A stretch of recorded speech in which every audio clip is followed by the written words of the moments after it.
এই ভিডিওর প্রত্যেকটি ছবি আপনাকে একটি করে বাস্তবমুখী শিক্ষা দিবে। বাবার টাকা না থাকলে উপরে ওটা অনেক কঠিন। যার নেই সেই একমাত্র বুঝে। একটু পিছিয়ে পড়া মানেই ব্যর্থতা নয়, হতে পারে একটা ভালো কিছু সৃষ্টি করা। কিছু পিছিয়ে পড়লে কখনোই হতাশ হবেন না। সুযোগ হলো চায়ে ডুবানো বিস্কুটের মতো, একটু দেরি হলেই সময় শেষ। এই ভিডিওটি অনেক শিক্ষা দেয়। একজন বিশ্বস্ত বন্ধু হাজারো পরিচিত মানুষ থেকে উত্তম। ভালো হোক মন্দ হোক, আপনি যে কাজই করেন না কেন তার প্রতিফল আপনি পাবেন। সফলতার প্রথম ধাপ সব সময় কষ্টেরই হয়। এই প্রথম ধাপটা অতিক্রম করতে একটু পরিশ্রম বেশিই করতে হয়। আপনি যখন আপনার স্বপ্ন নিয়ে আপনার লক্ষ্যের দিকে এগোবেন, তখন আপনার ইগো, আপনার সোসাইটি, আপনার কিছু বন্ধু, কিছু রিলেটিভ, কিছু আত্মীয় স্বজন সবাই এভাবে আপনার প্রতিবন্ধকতা সৃষ্টি করবে।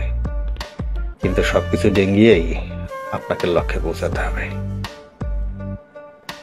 সরি স্যার, লাগেজ নেওয়ার অনুমতি নেই। আপনি অবৈধ পথে টাকা ইনকাম করছেন, এটা কিন্তু কবরে অ্যালাউ হবে না। দুনিয়ায় রেখে যেতে হবে। যত বড়ই আপনজন হোক না কেন, আপনার স্বপ্নকে কখনো কাটতে দিবেন না। সবার প্রতি সমান দৃষ্টি দিন, ফলে সবাই ভালো থাকবে। বুদ্ধিহীন কর্ম কখনোই সফলতা বয়ে আনে না।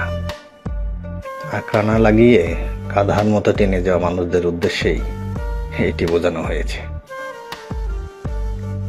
তুমি পৃথিবীকে কিভাবে দেখবে তা নির্ভর করে তোমার দৃষ্টির উপর। দুইজন ব্যক্তি জানালা দিয়ে তাকিয়ে ছবি আঁকছে। একজন বাহিরের পৃথিবী আঁকছে, আর একজন শুধু জানালার গ্রিল। সবই দৃষ্টিভঙ্গি। মানুষ দুই প্রকার, একটা নেগেটিভ আর একটা পজিটিভ মেন্টালিটি। একজন তার ছেলেদের বলছে ঠিক মতো লেখাপড়া না করলে তার মতো ঝাড়ুদার হবে, আর পজিটিভ বলছে ঠিক মতো লেখাপড়া করলে তুমি অসহায়দের জন্য ভালো কিছু করতে পারবে। তোমার যা আছে তাতেই সুখী থাকো। জুতো নেই বলে চিন্তিত, একটু লক্ষ্য করে দেখো অনেকের পাও নেই। আপনি কাউকে সাহায্য করলে প্রাকৃতিক নিয়মে তা আপনি ফেরত পাবেন। ছবি থেকে সে শিক্ষাটা পাওয়া যায়।